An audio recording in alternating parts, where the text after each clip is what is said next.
सन 1700 के आसपास की बात है, जब संत श्री रूपखड़ स्वामी खैर वृक्षों के सघन वनों से घिरे पवित्र संगम तट पर पहुंचे। उनकी तपस्या और दिव्यता की ख्याति धीरे धीरे चारों ओर फैलने लगी। उनके तेज त्याग और समाधि ने जनमानस को आकृष्ट किया। खैरागढ़ के तत्कालीन शासक राजा टिकैत राय भी उनके दिव्य प्रभाव से प्रभावित हुए। एक दिन उन्होंने अपने छोटे पुत्र को साथ लेकर बाबा के दर्शन हेतु उनके आश्रम का रुख किया। बाबा ने शिशु को देखते ही गंभीर स्वर में कहा, तुम यहाँ कैसे आ गए? तुम्हारी धुनी रिक्त है। ये वाक्य भविष्य की एक गूढ़ भविष्यवाणी थी। उसी रात राजा के नन्हे पुत्र का निधन हो गया। नगर शोक में डूब गया। यहाँ तक कि होली जैसे हर्षोल्लास के पर्व को भी नहीं मनाया गया। जब यह समाचार बाबा तक पहुंचा, उन्होंने राजा टिकैत राय को अपने पास बुलवाया।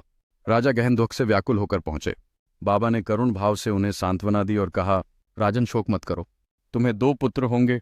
एक के सिर पर जटाएं होंगी और पीठ पर 5 उंगलियों के दिव्य चिन्ह होंगे। समय बीतने के साथ बाबा का वरदान सत्य सिद्ध हुआ।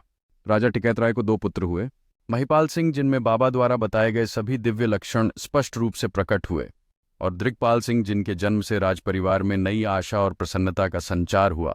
राजा की 3 पुत्रियां भी थीं, जो आगे चलकर विभिन्न राजवंशों में विवाह करके प्रतिष्ठित हुईं। राजा की एक अन्य पत्नी से जन्मे पुत्र दाऊ गजराज सिंह अपनी विलक्षण आध्यात्मिक शक्तियों के लिए प्रसिद्ध हुए। लोग उन्हें दाऊ साहब कहकर पूजने लगे। उनकी ख्याति छत्तीसगढ़ से लेकर उड़ीसा और झारखंड तक फैली, जहां आज भी दाऊ चौरा नामक स्थलों पर उनकी आराधना की जाती है। आज भी खैरागढ़ के वर्तमान मंदिर परिसर और उसके आसपास राजा टिकैत राय की पुत्रियों के वंशज निवास करते हैं। यह क्षेत्र केवल ऐतिहासिक नहीं, बल्कि आध्यात्मिक और सांस्कृतिक दृष्टि से भी एक जीवंत तीर्थ बन चुका है, जहां धुनी की अग्नि में दुह का रूपांतर दिव्यता में होता है। जय श्री रूपखड़ स्वामी। जय मां नर्मदा।